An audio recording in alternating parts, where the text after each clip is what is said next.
তিনি বারবার বলেছেন যে আগামী নির্বাচন হবে সর্বশ্রেষ্ঠ উৎসব মুখর নির্বাচন।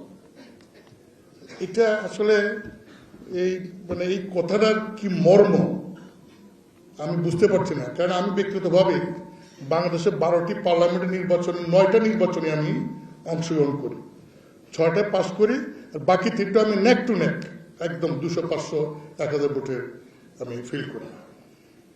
এই নির্বাচন করার পরে যে এইবার যে সর্বশ্রেষ্ঠ নির্বাচনটা হবে, এটা দুটা কারণ আমি বুঝতে পারছি না। একটা কারণ হলো সবসময় নির্বাচন আগে আমরা দেখি যে নির্বাচনকে সুষ্ঠু করার জন্য প্রথমেই কিন্তু নির্বাচন কমিশনের পক্ষ থেকে যখন শিডিউল ডিক্লেয়ার করা হয়, তারপরে কিন্তু বিভিন্ন আইন শৃঙ্খলা বাহিনীতে অস্ত্র উদ্ধার, সন্ত্রাস নিয়ন্ত্রণ এবং দাগি আসামি যারা আইন শৃঙ্খলা পরিস্থিতি অবনতি করতে পারে তাদের গ্রেপ্তারের জন্য একটা অভিযান পরিচালনা করা হয়। কিন্তু এইবার কিন্তু আমরা সরকারের পক্ষ থেকে এবং নির্বাচন কমিশনের পক্ষ থেকে এই ধরনের কোন শুদ্ধি অভিযান করছেন আমরা দেখি না। শুধু একটা দেখি যে একটি দলের গ্রামের নিরীহ কর্মী তাদেরকে গ্রেপ্তার করার জন্য বলা হয়েছে এবং উইদাউট এনি কেস। রাষ্ট্রে মানে গুরুত্বপূর্ণ ব্যক্তিরা বলছেন যে নো কেস, অমুক দলের কর্মী যেই হোক গ্রেপ্তার করো। এটা কোন ধরনের বিচার? এটা এইভাবেই তো শুধুমাত্র এইটা করেই তো হবে না।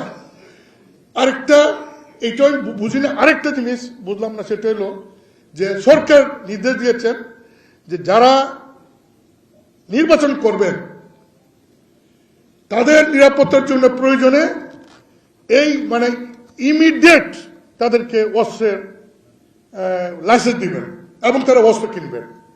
আরে বাপরে, এমনিতেই যে অস্ত্র 5 আগস্টের পরে যে অস্ত্র লুট হয়েছে, যে অস্ত্র সরকারের অস্ত্র এবং প্রাইভেট যে সমস্ত অস্ত্র লুট করা হয়েছে, সেই অস্ত্র তো এখনো উদ্ধার হয় নাই।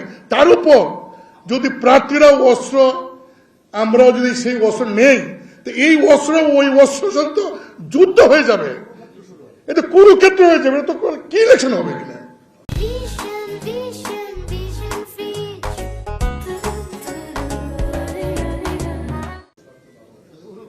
এটা কিভাবে সম্ভব ইলেকশন আমি জানি না, এটা কিভাবে সম্ভব। বরং অস্ত্রতর আমরা দেখেছি যে নিয়ন্ত্রণ করা হয়। নির্বাচন আসলে যত নির্বাচন করেছে সমস্ত নির্বাচনের সময় আমাদের যারা আমরা বৈধ লাইসেন্সধারী অস্ত্রের মালিক, আমাদের অস্ত্র সরকার জমা নিয়েছে যাতে নির্বাচন সেই বৈধ অস্ত্রটাও মানে মিসইউজ কেউ না করতে পারে। আর এইবার দেখছি উল্টা।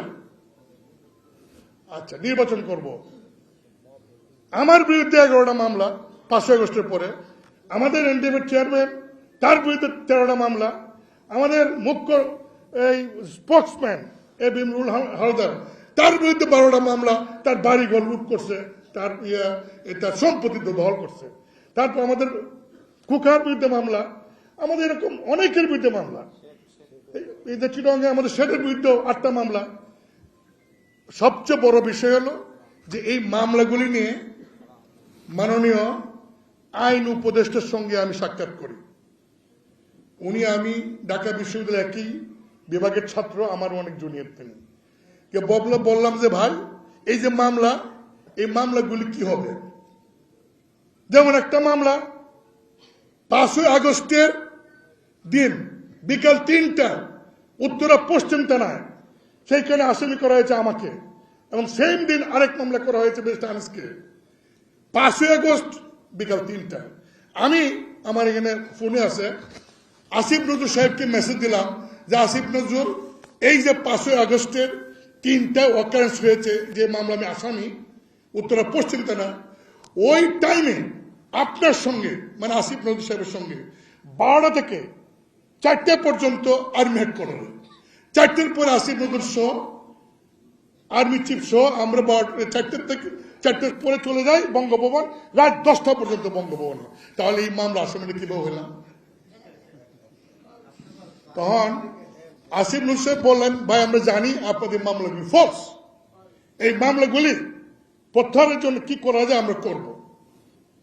ঠিক একই স্বরাষ্ট্র উপদেষ্টা মোদীর সঙ্গে দেখা করলাম কয়েক মাস আগে, তিনি একই কথা বললেন যে দেশের স্বরাষ্ট্র উপদেষ্টা, আইন উপদেষ্টা, আইনমন্ত্রী, স্বরাষ্ট্রমন্ত্রী বলেন যে আমাদের মামলাগুলি ফলস, সেই ফলস মামলা যদি প্রত্যাহার না হয় তা নির্বাচনে আমরা গেলে পরে এই ফলস মামলা দিয়ে নির্বাচনের সময় আমাদেরকে অ্যারেস্ট করবে না, এটারই কি নিশ্চয় আছে।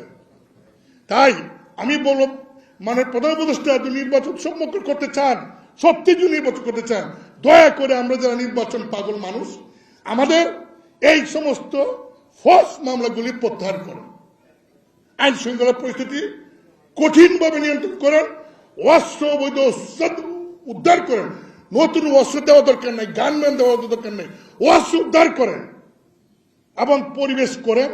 ইনশাল্লাহ অবশ্যই নির্বাচনে আমরা যেতে চাই।